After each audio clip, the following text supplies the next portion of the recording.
they went to the queen to tell her her subjects had no bread. Do you know what she said? Let them eat cake. We're getting screwed, man. Every time we turn around, we're getting screwed. Oh, the revolution's going to be through podcasting for sure. That's the only way we talk. It's the little guys that take the brunt of everything. It's got to stop. Peasants, man. We're just peasants. Every one of us. You watch those old movies, you see the peasants in the background with the kings and queens walking around. We're those people. We're those people.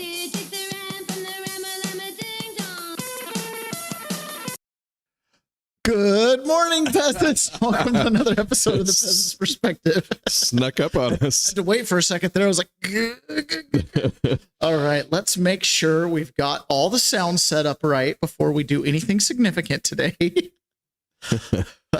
All right. And of course, as you know, it's that time in the morning for the simultaneous sip. I know why you're here. You're here for the simultaneous sip. All you need is a cup or a mug, a glass, a tankard, a chalice, a stein, a canteen, a jug, or a flask. A vessel of any kind. Fill it with your favorite liquid. I like coffee. And join me now for the unparalleled pleasure of the dopamine hit of the day, the thing that makes everything better, the simultaneous sip. My, that coffee smells good. Ain't it funny how coffee never tastes as good as it smells? As you grow older, you'll discover that life is very much like coffee. The aroma is always better than the actuality. May that be your thought for the day. I love that. The aroma is always better than the actuality. Pony Boy, I see you there in the chats. Good morning. Ron, that's you, Peasant's Perspective. Good morning, Pony Boy. Carlitos, good morning, y'all. Welcome, everybody. Glad you guys all made it out. So we've had a couple interesting things happen over the weekend. Or not weekend, yesterday. A couple things happened yesterday. Every day feels like a weekend now. There's been quite a few resignations. There was a big resignation in Keir Starmer's cabinet, or at least a significant investigation into Epstein connections with Lord Mandelson. There was somebody in Norway's house or royal family had to step down. We've had multiple CEOs step down. It's pretty interesting. It's been a good little chunk of people. It's been quite the crash, just like this bridge that crashed in China this weekend or yesterday. So for those of you, that's a lot of background noise of rubble and whatnot falling. I like the one little sign that's standing there, like, I made it. So this big bridge in China collapsed, and this is the 758 meter long Hongqiao Bridge collapsed in southwest China months after opening. Dang. So apparently their concrete is like tofu. I say. Yeah. The cheap Chinese steel. The cheap Chinese steel. It's that sand steel with the tofu concrete. Like, Dang come on, man. Anyways, I don't know. We shouldn't celebrate huge projects, infrastructure projects collapsing, but there's a part of me that is just like, China is asshole. Don't trust China, Donald Trump. Speaking of, I think I actually have. Speaking of, yeah, I think I have. China is asshole. We'll see if we can pull it up here in a minute. Jeez. Okay. So another thing that's going on here is this election scenario. So yesterday I had a chance to go to the Kitsap Republican Party, which is always such a pleasure and a joy. And I'm struck. We cover kind of a national news beat, right? And we'll get down into the local stuff, but for the most part, a little bit. We're kind of looking at the federal system. Obviously, this is where I need my, fix, because those are the guys that came after me specifically. But the truth of the matter is, for 90% of America, it's your local government that impacts you the most. Oh, yeah. And so it was interesting. I love going to the local Republican Party and seeing how things shake down. And one of the things that is absent from the local Republican Party is really any discussion around the elections and the voting and the ballots. And I think it's one of those things in Washington State, you're just defeated, right? It's universal mail-in ballots. Well, it feels that way for sure. Right. Okay. It's Dominion voting machines. One of the things that's like, who's counting these votes? I don't know. I've been around a year and I have not been invited to be a poll watcher or anything like that. So I'm not exactly sure how all that works out, but it's really concerning to me that the Republican Party at large, especially down at the local level, aren't making more noise about the election structure itself. Or just have any questions at all. or just have any questions at all. And I'm also very struck by this concept. And I've had a dozen people, no less than a dozen people, come back to me and go, your little statement about how narratives win and facts don't matter is revelatory. And I'm like, really? I thought that was just assumed. I mean, again, when it comes to election fraud, I haven't learned anything new for 5 or 6 years. I just assumed that like decent people would see it and, you know, do something. Yeah, apparently that's not the case. Here is CNN, again, having this topic about, did Trump really lose 2020? Guys, they're pushing this narrative. This was the point. The reason that these judges dismissed these cases wasn't because they thought, oh, someone down the road is going to go examine these and realize we didn't look at the evidence. They wanted exactly what, I can't even remember her name, the CNN anchor. She will be as irrelevant as my 8-year-old kid on the political scene the moment she stops having a TV show, right? Her political thoughts are equal to my 8-year-old's political thoughts. Does that make sense? Yeah. So this is another one of those people that's only talking and we're listening because she's on TV, because day after day, she has some of the stupidest hot takes you've ever seen. It's one of those, the sky is not blue kind of things going on. So here she is again, being like, well, all these judges looked at these cases and dismissed things. Oh, of really? course. Do you think that Trump is right that he, in fact, won Fulton County and won the state of Georgia? I don't think so, but what's the harm in seeing? So what's the harm in seeing? So you think What is the harm in seeing? Well, Trump has made up out of whole cloth an accusation. Why is this judicial warrant wrong in your opinion? Joe, why is the judicial? I just asked you a simple question. Do you think he won the state? He made it out of a whole cloth. There's nothing. He just made it up. No affidavits, no attorneys poking around, no bail bondsmen that are following the actual people dropping off these ballots. No actual evidence. Whole cloth. Made it up. Well, right. And also, she's like, I'm just asking a question. He's just asking a question too, dummy. Yeah. You idiot. I don't think so. Okay. So then what is he looking for? I mean, other than what he's already told us that he wants, which is more votes the U.S. than he attorney actually won. went to a judge that was not appointed by Donald Trump and gave evidence and got a warrant from a judge. You can pretend that didn't happen, but that didn't happen. Why did it has anything to do at all with Trump's false claims that he won that state? His false claims. Those are his claims. He's yet to adjudicate the claims and be determined false or not. Right. Saying that you have no standing as an elector, or what do you call these? A candidate. Saying you have no standing in an election in which you're a candidate, and then the Supreme Court later has to come back 9-0 and say candidates definitely have standing in elections. That's 60 cases that got dismissed that should have been heard. Lady at CNN, I can't even remember your name. I think it's Abby, but I'm about to call you Abby Lau, which is the attorney for Hunter Biden. So that's the wrong name. Wait a minute. Hold on, let him answer. How do you know definitively I'm there is asking no merit? you a question. You're saying this from No. You're saying this from a high horse. I'm just asking how you do you know there's no evidence without the asking investigation? you a common sense question. This is how I know, Joe, because this has been litigated and relitigated. There were 60 different cases in 20. Again, these 60 different. No, there were no cases. 20. Trump lost all of them. And now you're coming back 6 years later, and you want to say, let's look at the 2020 election. I think this is ridiculous. And if Trump wants to, and let me just say this: is the judge corrupt? But I read that 5-page warrant today, and that warrant relies on an FBI agent who testified that there was evidence of the criminal activity that took place in those files. There's no evidence to prove that. That FBI agent is a liar. Just like we need a transcript of this because I'm going to tell you what she said. I listened to what the woman said, and this is what she said. And I guarantee you didn't hear this. She said, this is what she said. Let him answer the question. I'm asking the questions. That was a good question. That's what she said. I'm asking a question. That's a good question. The hysteria over just checking on the ballots. What's the harm in this? I know. What's the harm?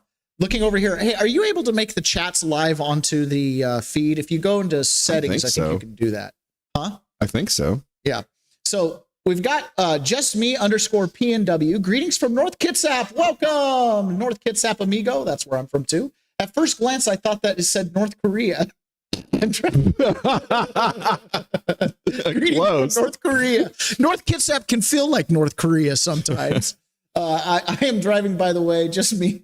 I was like, Supreme Leader, is that you? Okay. So Mike Davis was asked by Benny Johnson, what happens, right? What if we found out that Trump actually won the 2020 Georgia election, but additionally, what if we find out that the other electors didn't really win? And Mike Davis gives a simple answer here. Again, narratives do not matter.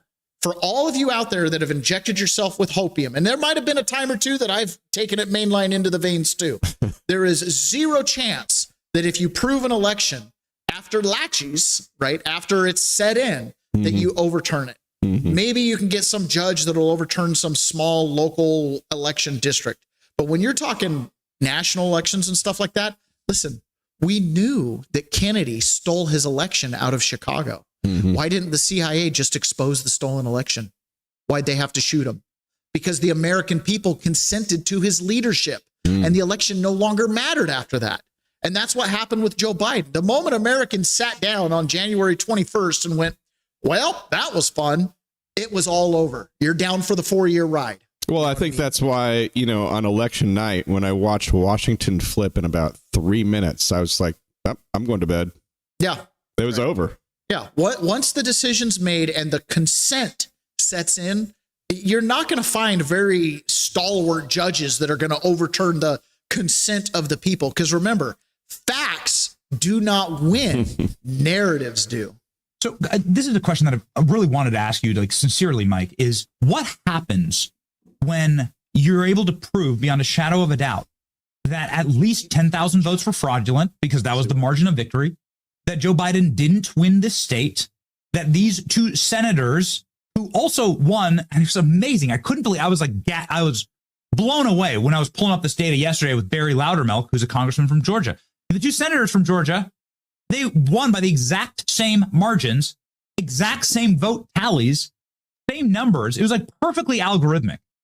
And it's like, wait a second, what happens now if you actually say there are illegitimate senators that are serving that were not duly elected, and that this election didn't go for Joe Biden and went for Donald? What happens there exactly constitutionally, Mike?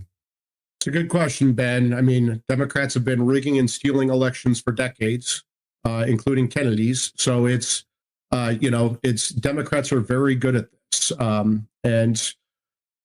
It's unacceptable. I mean, it's truly unacceptable if, first of all, we know the election in 2020 was rigged and stolen because the Democrats violated the elections clause under the U.S. Constitution by unilaterally using COVID as an excuse to change election laws and not having state legislatures or Congress change the election laws. You can't just do that. That violates the elections clause. And remember what they did with COVID. They used COVID as an excuse to mass mail live ballots out to old voter lists, including college students who have moved 10 times since the last election.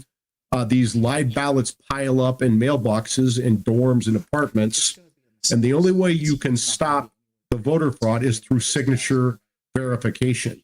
But the Democrats made signature verification meaningless. They turned the machines down to where it would not catch signatures that were wrong because apparently COVID changed our signatures, right? That's the tell that this election was rigged and stolen, is they got rid of signature verification. Yeah. That's separate from the fact that if you have our voting machines hacked and tampered with by foreign governments, that's active war material. Like that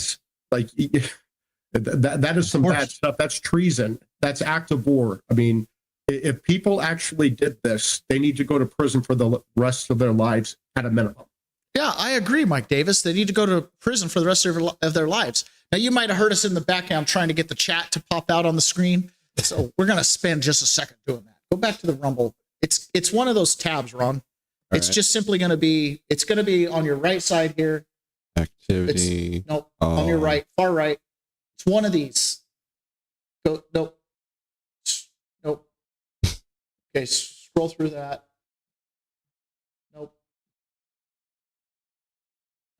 There's this thing right here, but I don't know what this means. Nope.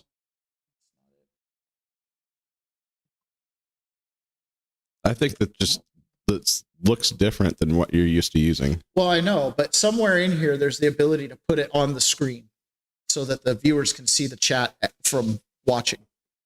It's got to be. It's no way that you can just do it in Canva and can't do it in here. Maybe. Yeah. Well, all right. Well, that's all right, guys. Okay, so Tulsi Gabbard. So Mike Davis there, right? He admits, well, Democrats have been stealing elections all the way back from Kennedy. Mm-hmm. Yeah, and there's not an asterisk next to his name when you look at the list of presidents, right? Yeah. So it's like, we know from Tuberville, some of these senators owe their seats to Venezuela. What are you going to do about it? That's the big question here.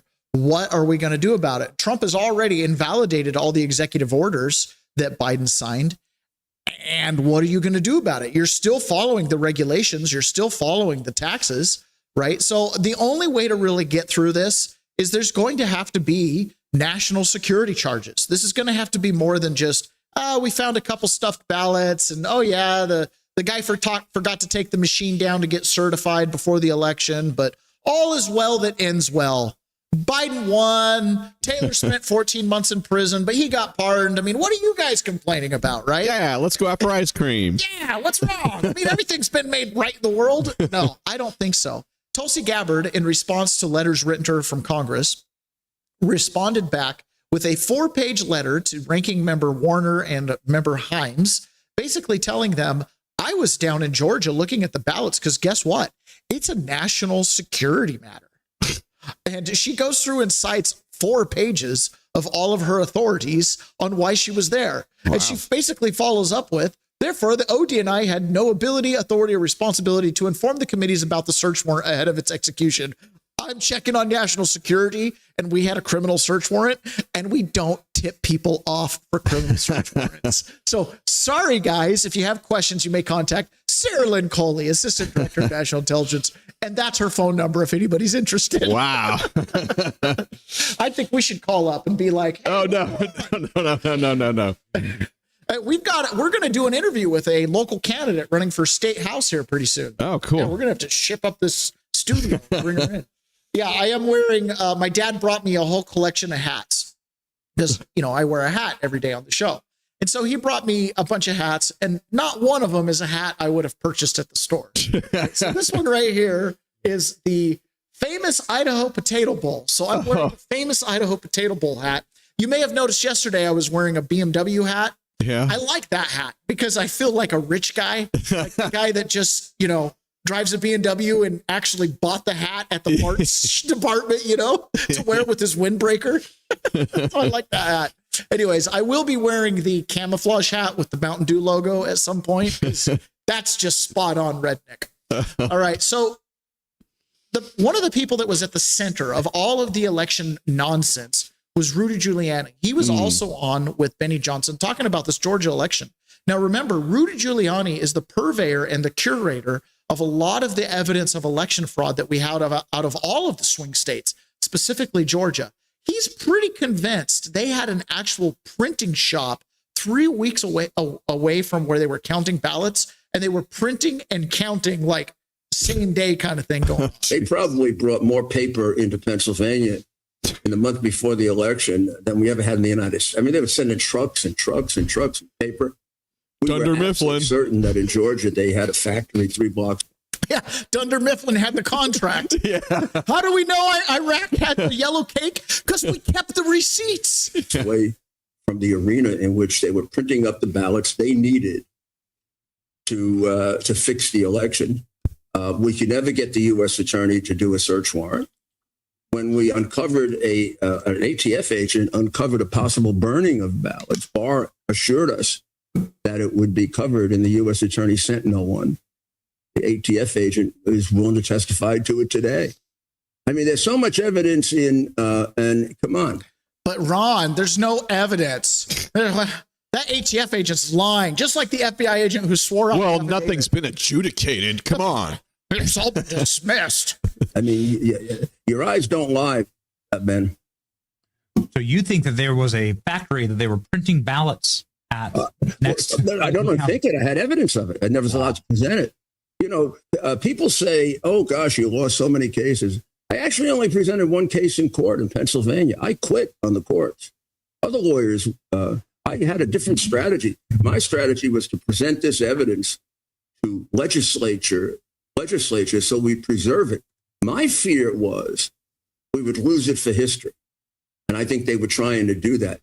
I thought we had a narrow chance of turning around the election, given what was arrayed against us and how the courts wouldn't even have hearings, which was very suspicious. I mean, I've done 100 TROs as a lawyer, temporary restraining orders. You see them now with the president's duties. They'll always delay something, always. I never got one judge that was willing to listen to one witness. And I figured out why in the first case. Once you hear a witness, it's very different than just hearing Giuliani or Sidney or some lawyer talking for him. Because lawyers are presumed to be liars, right? And judges know this because they are also former liars, right? So they absolutely know the game. Judges and lawyers don't go under oath. But you know who does? Those witnesses. Those pesky witnesses, they are called to testify. Do you know what testify originally means, Ron? How significant it is to testify to something? I don't know, man. Testify has a similar root word to testicles. And it used to be in a council of men, when you went to testify, you were putting your testicles at risk.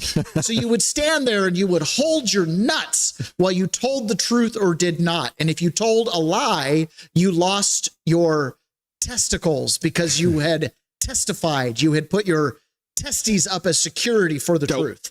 I know it's pretty morbid, but for men, and this is pretty significant. You're not going to lie when you're testifying, if you know what I'm saying. Okay.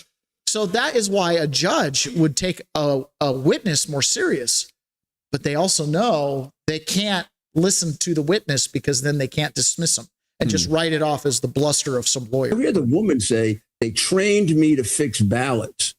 And she's a very sweet old lady who's a very religious Catholic. And she starts crying. Then you hear another one and another one and another one. Another one. Country goes crazy. So they tried to. So what we did was we presented it to the legislatures so that it would be there under oath, so that now, as you acquire some additional evidence, you can add it to that. And I think it's definitively proven that he won Georgia, that he won Wisconsin, and that he won Pennsylvania. I think that Michigan, it is proven that there were massive acts of fraud, but it's not proven yet. It's not at the number, or not for me. There may be people who have done it. And Arizona, I felt we could get there if they didn't hide all the ballots. And everybody hid the ballots. We have never gotten to see, meaning the Trump people, any of his lawyers, me or any of the others, we've never gotten to see the actual ballots. The governor, in this case, the Republican governor of Georgia and the Republican Secretary of State have hidden those ballots as if they're phony. And now the feds have them. We finally have them. You had to get them by a raid, and I fear. I know that 300,000 or so are burned, and I have an ATF agent who has proof of that, which we. So obviously the administrators in Fulton County are kind of in panic mode because, do they even have enough ballots for the number of votes that got total counted? We know there's missing tabulator rolls. Just fire the printer back up. Come on, go call the FBI and let them know you got a couple extra ballots that they didn't grab the first time. They're literally still hot off the press. Yeah. So this is the Fulton County chair, Rob Pitts of the Fulton County Board. And you've got to hear this stuff. I know that, we play these little clips, but information is power. And when you can make your narrative line up with true facts, life gets easier, right? Because the truth needs no defense. It simply needs to be spoken and it'll win. It's in the silence that it loses, right? Which is why we have to speak the truth into existence. We have to identify it. So when we listen to you'll hear often democracy dies in darkness. Okay. Democracy dies in darkness. Yes. And as Goebbels says, right, repeat a lie often enough and it becomes the truth. So that's what they're trying to do. So we want to hear it. We want to internalize it. We want to understand what they're saying. These people have had control of the ballots for 5 years. These people just a few weeks ago went into a court of law and said, we want to destroy the ballots. It's been over 22 months. We're tired of holding them. Please, can we burn these ballots? They wanted to burn the ballots again just a few weeks ago. Yet listen to this representative, so concerned. Chain of custody. I mean, I can't prove that whatever they count isn't what. Guys, see it for what it is, right? How concerned are you that the federal government may try to intervene in your elections this year? Well, I'm extremely concerned, and we're concerned, first of all, about the confiscation of the records that we were holding at our warehouse here. They were safe and secure. That's what I've tried to assure our citizens and the voters that they were. But once they left our possession last couple of days ago, I have no idea where the records are. I have no idea who has the records. I have no idea what they're doing with the records. So it is up to some concern. Now, what really, though, bothers me, that I think the bigger issue here is, what is this all about? And what I think, in my own opinion, that it's all about the 2026 and the 2028 elections. If they are able to sow dissent, concern, confusion among the voters, it could impact, and I think it will impact the elections in 26 and 28. So that's my biggest concern now. How will it impact them? Will people just not want to vote because they're not certain their ballots will ever get counted? Are people going to show up to vote because they're pissed off at the last election? How will it affect the 2026 and 2028 election? How will it affect it? Will it make it more fair or less fair? I don't know. These guys are terrified of a real election. Terrified of a real election. I don't know, but those ballots were safe and sound when we had them. We were just trying to destroy them. I was trying to assure my voters I would destroy all of the evidence of 2020. The evidence that Trump said the big lie. Concern, though, is there's been an effort in the state legislature with our state elections board. They've wanted to take over Fulton County elections for some time now, and that's not going to happen on my watch. So I think this may be a part of this also. The 2020. I have a feeling that before the end of this calendar year, this man right here will be on TV sitting next to his lawyer talking about the charges against him. The elections are over with. No matter what they're doing with the ballots, nothing's going to change. Again, we counted every legal vote. They were counted multiple times. There was even a hand count. And in every instance, every person who participated in those multiple counts, especially you hand counters who touched every unfolded piece of paper, you're going to jail. Clean. In fact, in addition to that, we've conducted some 17 elections since 2020 without any errors, concerns whatsoever. So I'm satisfied that what we're doing here in Fulton County is open. Bears, our elections are fair. Battlestar Galactica. You have not conducted elections that have been fair. In fact, Trump just posted a video a couple days ago about a local precinct where we saw the vote split, and it was so small they hand counted them and realized that the machines were just giving tallies that were off completely. Now, like many things that happen with Donald Trump's administration, is we have a Machiavelli problem. Here's a problem, here's a solution. And while we might ideologically align with the person offering the solution today, the solution involves tools and mechanisms and technologies that I don't know that we want to ever have weaponized against us if it ever gets in the hands of someone who doesn't agree with us ideologically, right? It's kind of like the Patriot Act. It's great when you're going after Haji and the towel heads in Iraq. It's a completely different thing when you're going after Mima in Florida. Right. You know what I mean? Like but same tools, same people. So that's how I feel about what's this new conversation that Donald Trump brought up with Dan Bongino. We need to nationalize the elections. Oh my gosh.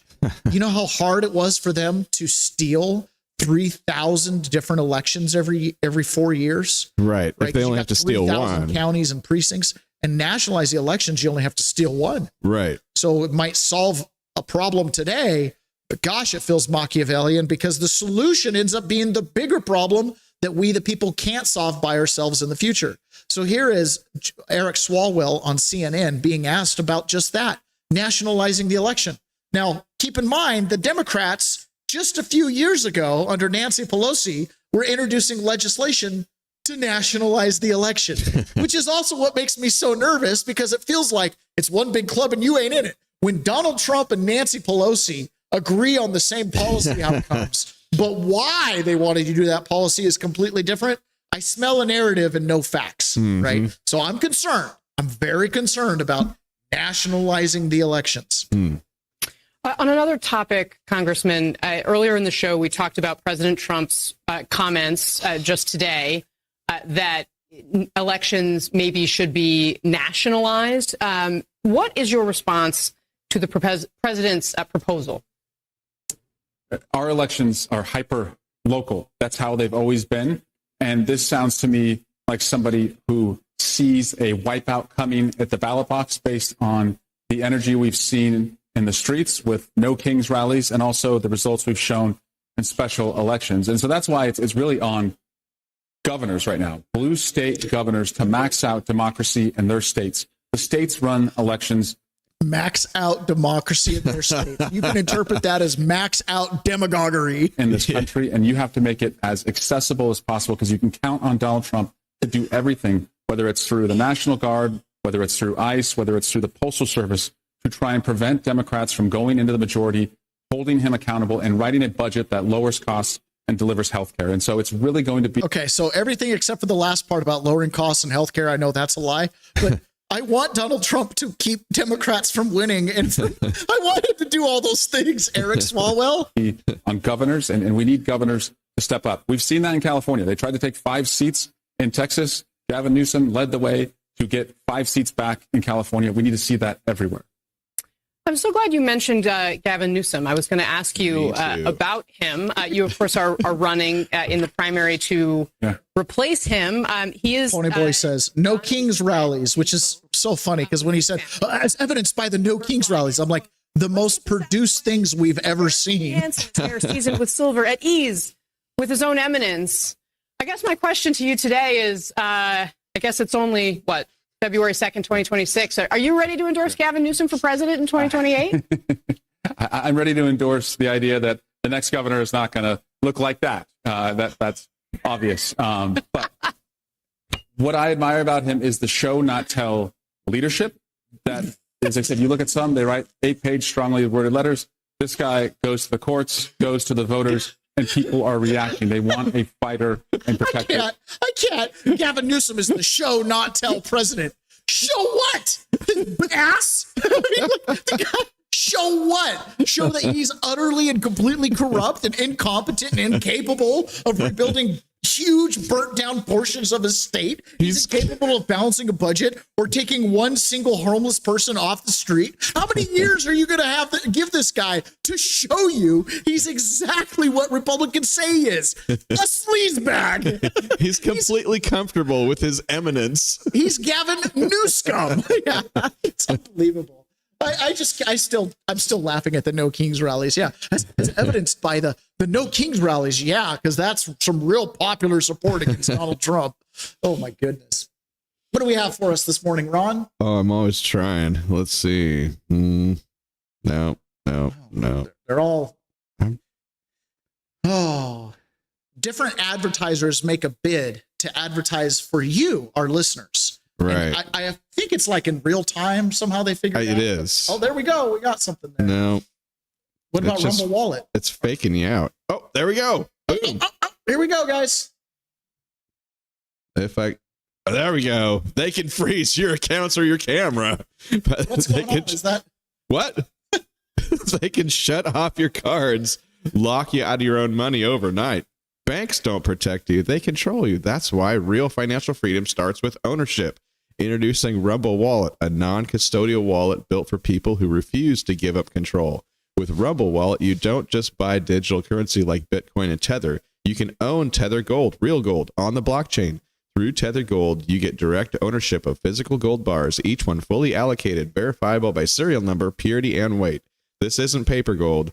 This isn't an IOU. This is real gold without bank vaults, storage fees, or gatekeepers. You can buy, sell, or move it 24 hours a day, 7 days a week, even when traditional gold markets are closed.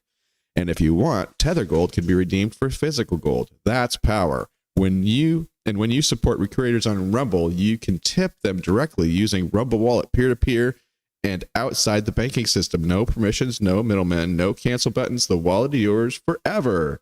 Woo! Yay! We need to get our Rumble Wallet. Tip us an ounce of gold. So that we can, yeah, tip us an ounce of gold. Do we have the camera? Am I? Yeah. You're on. Oh, okay. It's just I'm staring at a play screen. Yes. Sorry. It was on me the whole time. I was picking my nose. No. It was on me.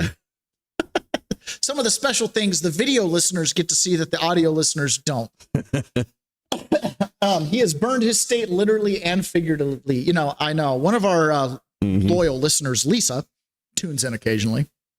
She's constantly trying to, drop these passive aggressive hints like, oh, we'll get you to move down to California. And, the weather's great down here. And I'm like, I already live in a communist state.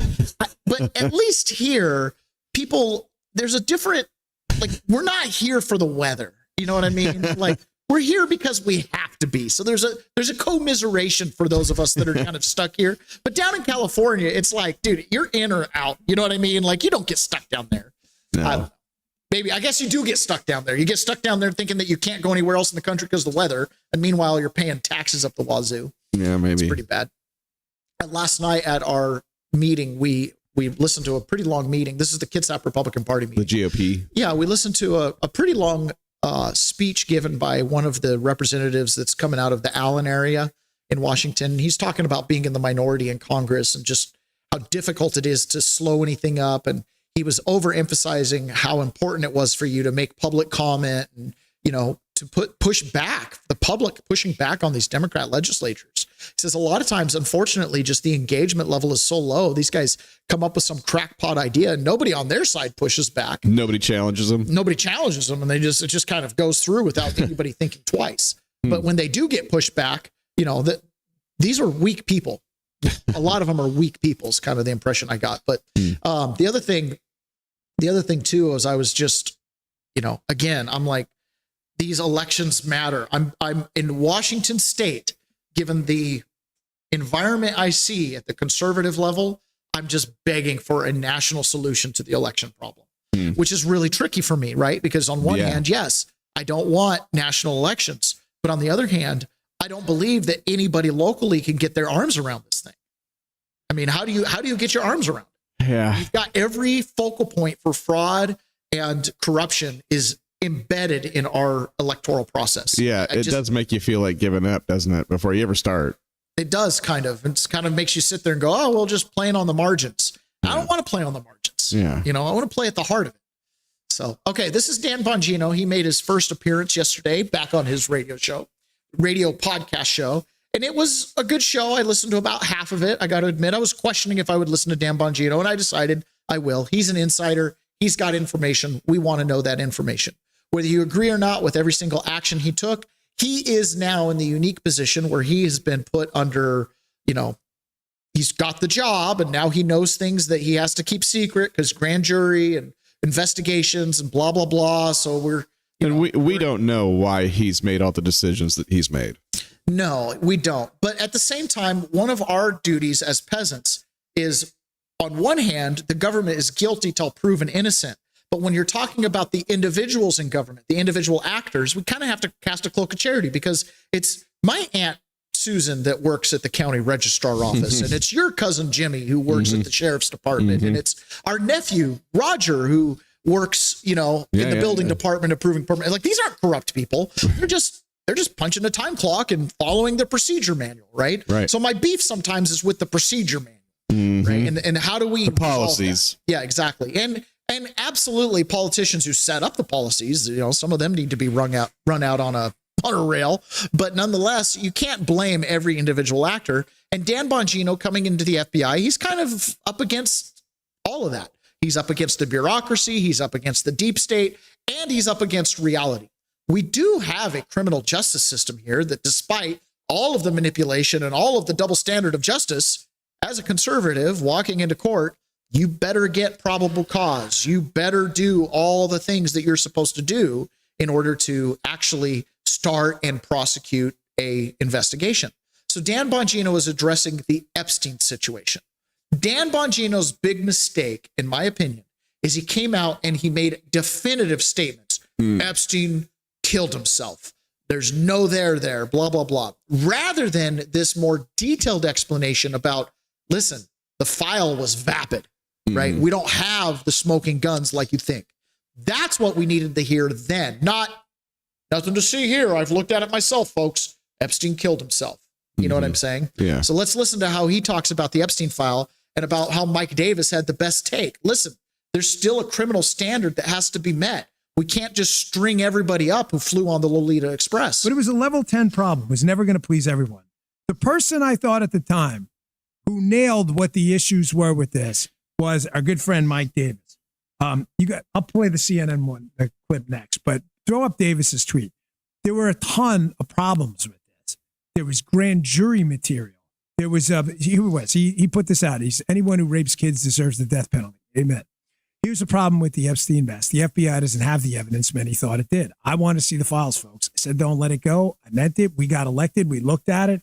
The file was not what was in there, was not what we thought would be in there. There are not tapes with powerful men raping kids. There is not a list. Epstein's Rolodex was already public. The file's largely unreleasable for many reasons, including grand jury material, which they're moving to get a lot of that out. Court records under seal, child pornography that was downloaded from the internet. You can read the rest of it. Protection of victims. We obviously don't want victims' names out there. Here's another one. Wait, keep that up for a second. Double or triple hearsay. You're seeing it now. You're seeing on Twitter, like, this guy said Joey Bag of Donuts, cut this woman with a razor, or this young girl while raping her. And you're like, wow, that's a really horrible story. It's terrible. And then you find out Joey Bag of Donuts was some famous athlete who was playing a game in Phoenix that night. Like, a lot of this stuff was just people called, not all, by the way, not all of it. This is an extremely serious case. Let me be crystal clear. But that doesn't mean every single tip that came in, had any kind of veracity to it at all. A lot of the stuff was clearly debunked. He said, does anyone believe Bondi, Patel, or Bongino would cover up for Bill Clinton or Bill Gates? Didn't even make sense. I was all over this case on my show. The Trump DOJ wanted to be fully transparent, but it couldn't at the time for the reasons above. It's not going to satisfy many, and that's fine. But folks, I'm not going to spend the next 2 years talking about it. This administration got you the information. You can all look at it. And a lot of people are using it to divide us from the inside. Those are just the facts. That's just the way it goes. And by the way, the dividing people from the inside thing is not working. A lot of this is bullshit. A lot of it is foreign operations designed to make us divorce ourselves from the inside. Current thing, everything. It is a deadly serious case. There is zero doubt about it. Everyone in the administration treated it as such. Everyone from the start. But it was not, it was a level 10 problem. I can prove it to you. No one else had solved it in the past. Correct? Those are just the facts. Yeah, it's true. No one had solved it in the past. There clearly wasn't anything in there that was genuinely damaging to Trump, or otherwise they would have released it, a million times over. But what you do is you do have a lot of hearsay, a lot of supposition, a lot of, hey, you want to come to dinner at my place? Well, what does that mean? Now, one thing about this, all these emails was, if you ever doubted the quote unquote Pizzagate conspiracy, my friends, Pizzagate is real. And what they were doing was horrid and disgusting. But like he says, you have emails. These kind of become hearsay. You need dates, times, witness testimony. What do they have? What don't they have? I mean, one of the witnesses that I listened to years ago, and I've mentioned before, Michael Moore's witness, said that Melania and Trump were on the yacht before they were married. So I'm supposed to believe that he witnessed baby sacrifices and Trump and Melania were there before they were together. Or how about the woman in Africa who was a victim that was trafficked by Jeffrey Epstein, who says he turned into a reptile? Is that drugs? Are we really being led by reptilian overlords? I mean, is this Kristen Welker on Meet the Press? Is this the 1980s TV show? Yeah. I don't know. I mean, I guess I have to hold open the possibilities that our world is run by reptilian aliens that feast on young women. You know what I mean? I guess. I don't know. So that's where we're kind of left. And we see little images and pictures. Like, for example, here's a picture right here. This is a gentleman sitting next to Jeffrey Epstein, and they're both snuggling to what appear to be slightly younger ladies, at least younger than Jeffrey Epstein. Okay. Sure. So who is this person? This is Ratner. Okay. This is, what's his first name? Film director Ratner, Brett Ratner. Okay. Film director Brett Ratner. Now, why is film director Brett Ratner on with Piers Morgan? Is it just because he appeared in this photograph in Epstein's files? Yeah, that's pretty much it. No, this man just directed the new documentary, Melania. Oh. So now you have the director of this box office hit who just had the highest gross for a documentary in the first weekend, like 8 million or something like that, which seems really low for any kind of feature film. Really low. Yeah, but apparently documentaries aren't really barn burners. All right. But, had this great box office weekend. Everybody seems to like it. Well, here's the director. The weekend the show comes out, he shows up in this picture. Now, we've seen this picture for decades at this point, right? This picture is an old one. This didn't just get released yesterday, but it was re-released yesterday. So he gets asked by Piers Morgan, why are you in this picture? I mean, is this an underage girl? Is this at the island? What's happening here? Brett, I want to just switch gears quickly to the very serious and big stories in the news, the Epstein files. As you know, a picture came out of you with Jeffrey Epstein with two apparently young women in it. What is your response to that picture? And what is your response to the wider scandal of the Epstein files?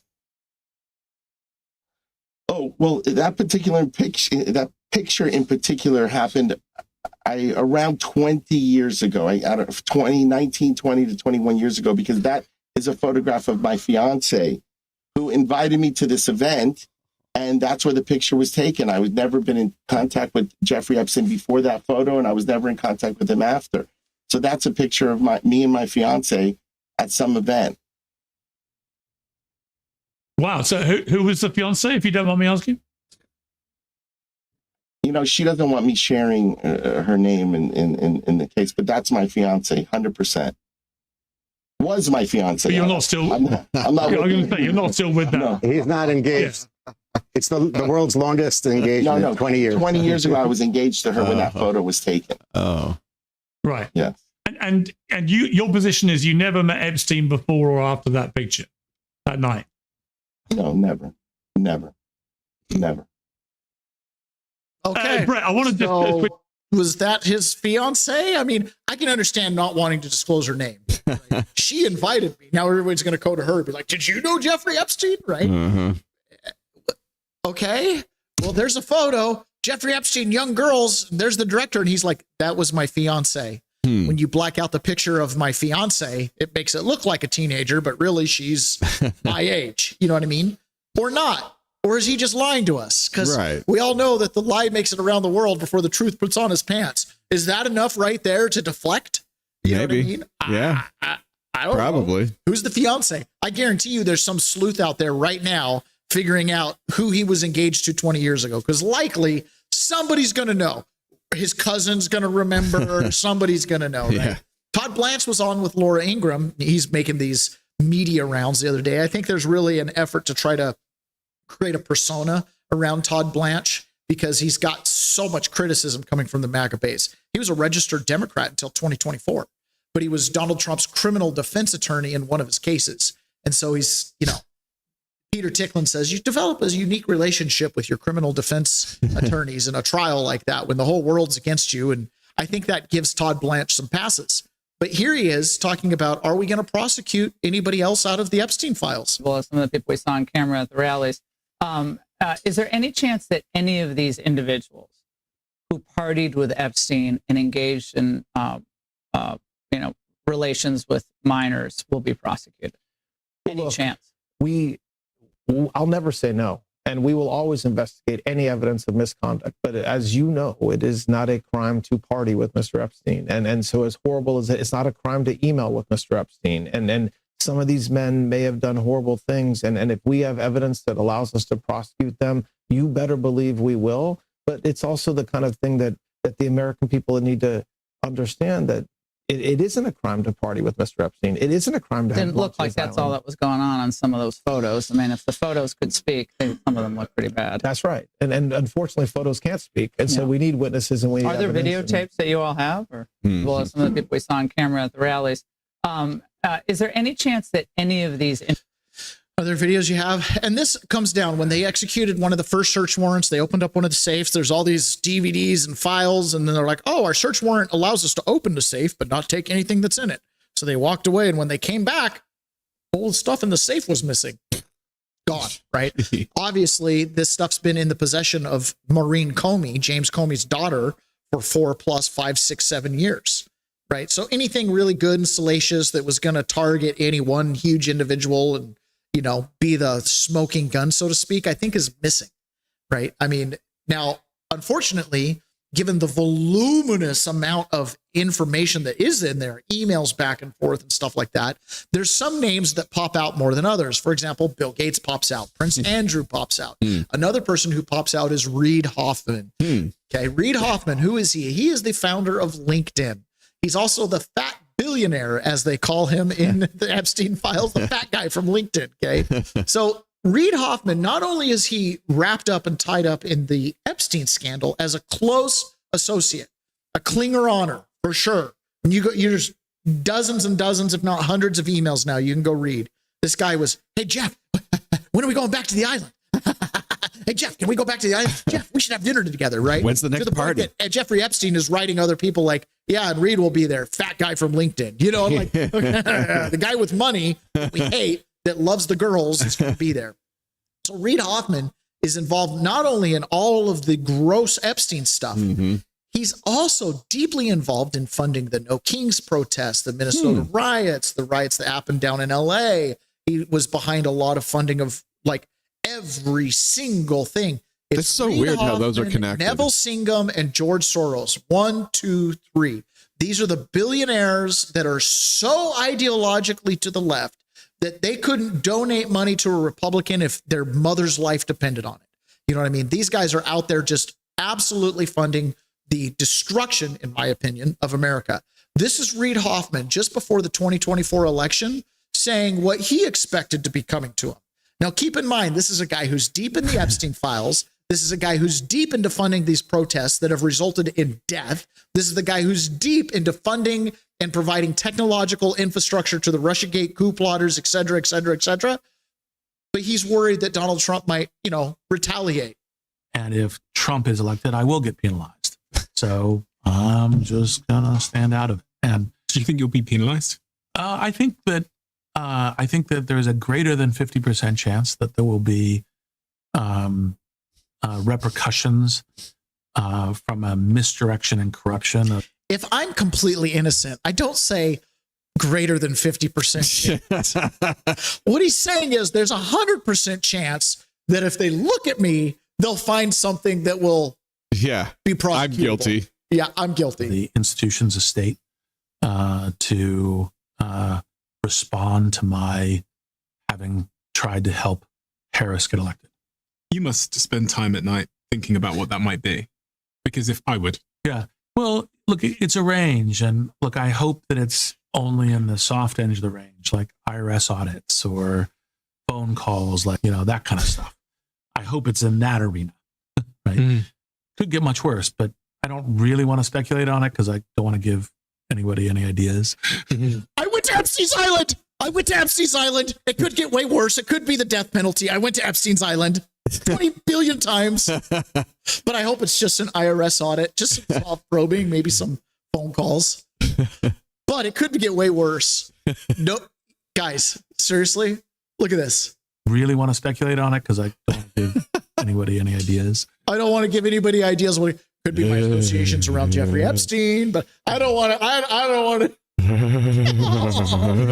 Right, but like, I think I would safely win a bet that there will be political repercussions that are essentially undemocratic, un-American, and direct on you and direct to me. Yes, I think I'd safely win that.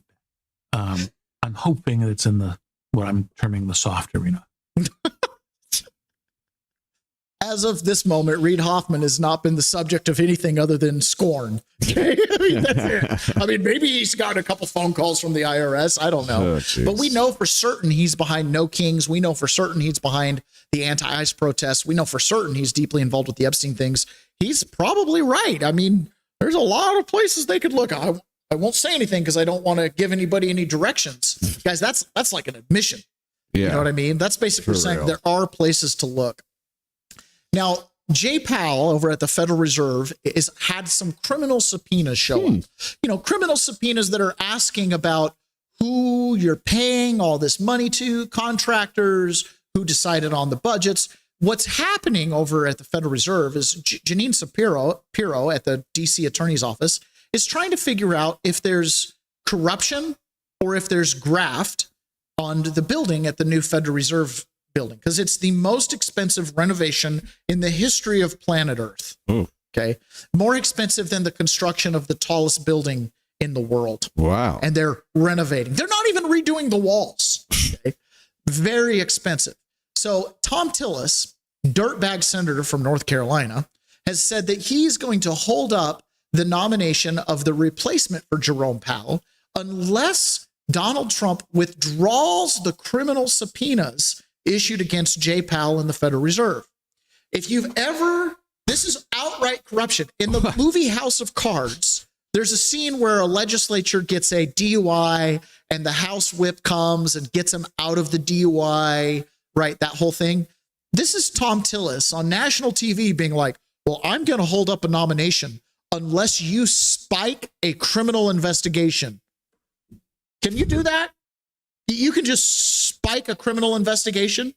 Like you could, like one that started, went to a judge, got warrants for subpoenas, because you have to get a judge to sign off on subpoenas. I mean, this isn't like an insignificant thing. So Tom Tillis is asking for the president of the United States to spike a criminal case that a duly nominated and confirmed United States attorney has sought to find more information on. Wow. Yeah, I know, right? So Donald Trump gets asked about that. Hey, are you going to interfere with justice? Guys, this is a lose-lose question for Donald Trump, right? Tom Tillis is asking you to interfere with justice. Are you going to do it? If Donald Trump goes, okay, well, to satisfy Tom Tillis and get my person nominated, I'll go ahead and turn a blind eye to billions of dollars of corruption. Really? Really? Speaking of the Fed, would you like to see Janine Pirro drop the investigation and determine Powell to help? Senator Tillis has basically said that he's not going to really be working with the he's not a senator very soon. Oh, she's going to take it to the end and see. Like you're doing a small renovation, and they've spent almost $4 billion doing a small renovation. I'm doing buildings. I built a hotel, the Waldorf it's called, and I did it for around $200 million. It's a much bigger job. They're spending almost, it could be $4 billion. I'll tell you what, I don't even see an end in sight. I feel badly for the new Fed chairman because he may not have an office for 4 years. I don't know what these people are doing. So it's either gross incompetence or it's theft of some kind or kickbacks. I don't know what it is, but Janine Pirro is incredible and she'll figure it out. But no, you want to take it and just find out what happened because we can't go around doing a renovation of a small little complex, very small, couple of little buildings, and spend billions and billions of dollars on it. Something went wrong. We have to find out what it was. Tom Tillis is on the take. His contractor cousin is building it. Yeah. Guys, hello. Like, you want to spike a criminal investigation? No, she's going to see it through to the end. Either they're incompetent or they're corrupt. Either way, there's going to be something that comes out of this. So no, we'll just sit back and wait. Now, the rate of politicians being arrested is accelerating. Mm-hmm. I need to do a little fact checking on this, but I'm pretty sure there were more politicians arrested in the last 10 days than maybe any other 10-year period in the history of our country. Oh. And it ranges from judges to council member. Here's another one. Another Democrat just got picked up yesterday. State Representative Dexter Sharper falsely claimed he was out of work to collect nearly $14,000 in emergency benefits. Investigators say Sharper, a Democrat who represents Valdosta, was earning income as a legislator, running a party rental business, and working as a musician. Following his federal court hearing today, Sharper declined to comment on the case. Now, 2 other state lawmakers also accused of pandemic unemployment fraud, Democratic Representative Sharon Henderson, whose district covers Covington, and former state representative Karen Bennett, who just resigned on the first day of the year. I figured it out. Trump's targeting black politicians. Yeah, that's got to be it. Because apparently it's not just them. Even Representative Ayanna Pressley is now having her dirty laundry aired out on national news. This is a Fox News alert. It looks like Ilhan Omar isn't the only Millionaire Squad member. Now, our team dug into open secrets and financial disclosure reports. What we found is that when Ayanna Pressley was elected to Congress back in 2018, she had a negative net worth. Fast forward to today, she's worth $1.3 million with assets worth up to $8 million. Now, that's a massive increase in just 6 years, especially for someone on a $174,000 congressional salary. It's impressive, really. But how did she do it? Well, part of its property in 2024, Pressley reported owning a Martha's Vineyard rental worth up to $5 million, as well as multiple Boston rentals worth up to $1 million each. Now, for context, back in 2019, she only reported owning 1 property in Boston. We're also learning days before Pressley was sworn into Congress, her husband quit his $92,000 annual Boston City Hall job to start his own consulting firm called Conan Harris & Associates. And as we read more of the Congresswoman's financial disclosure reports, we learn that her husband also saw his income jump while he was in Washington. His client list consists of some government organizations, including one with deep ties to the Obama Foundation. But as he started his firm and seeked new clients, he faced ethics concerns because of Pressley's job in Congress. Quote, as Harris's days dwindled in the city's Office of Public Safety, he used his city-issued email account to pitch Walsh's chief of staff on staying on as a consultant. City officials say they did not solicit nor accept the offer, and state ethics laws bar municipal employees from knowingly using official resources for personal gain. Now, we asked Pressley for comment, and we even invited her on. She did not answer, but Fox Business anchor David Asman joins me now. He's been looking over this information. And David, there's nothing wrong with gaining financial resources. We see this a lot in Congress, but there are questions. Well, and you go back to the 1930s, the last when movies began. Mr. Smith Goes to Washington. I mean, it's happened for a long. Yeah, so we can. It's happening. I mean, politicians are getting picked up at a pretty significant clip here. I mean, at a certain point, your national electors are going to go, why do I have so many people in my district under indictment? These are people that I've done business with. You know what I mean? At a certain point, you're going to hit real close to home. And this all stems down to not just general corruption. It's two-tiered standard of justice, but it's built into the system. Some of these politicians are legally insider trading, right? Which allows them to have these really inflated net worths. How Ayanna Pressley acquires multi-million-dollar rental properties, even at the salary she's at, is pretty impressive. It's probably because her net worth and her loan applications are backed up by insider trading stock. Because it's infinitely broken. We're greedy. We're crooked as a dog's leg, as we used to say in East Tennessee. When you have a congressman making 600-700% return day in, day out, they don't need to be here in Washington, D.C. They need to be up on Wall Street advising all those big advisors, maybe the Fed, how to invest the money. Because obviously, look, we're in on meetings that go on behind the scenes. And in the latest legislation, I proposed a bill, just said no stock trading. Do like I do. Have my buddy Tommy Siler manage my $11,000 portfolio, which is a mutual fund. Put everything in a dadgum mutual fund. But what do they want to do? No. Here's the latest idea they have, and it's the one that's capturing all the press right now, is that they're going to, if you've got stock, say you have $100 million, which is not unusual up here. There's some that do. In the stock market, they get to keep it, but they can't buy any more after that. It's sort of the drawbridge approach. And then what's going to happen? The House will pass something. The Senate will pass something different, and they'll all be out drinking wine at Martha's Vineyard the next weekend laughing at us because it just isn't going to work. This town is crooked. Both parties are in on it, and it's a very small club. And guess what? America, you're not in on it. Well, that is a dour outlook, Tim Shirt. How rude. Yeah, how rude. So you're saying there's nothing we can do to fix the corruption? No. Oh, okay.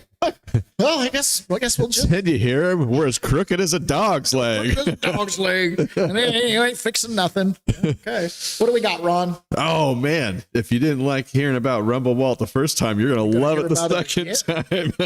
So they can cancel your accounts, freeze your cards, decide what you're allowed to buy, say or support. Big banks and financial institutions have total control and they use it. That's why financial independence matters more now than ever. Introducing Rumble Wallet, a wallet built for real freedom. With Rumble Wallet, you control your money, not a bank, not a government, not a tech company. Buy digital assets like Tether, Tether Gold, and Bitcoin in one secure place. No permission, no middleman, no cancel button.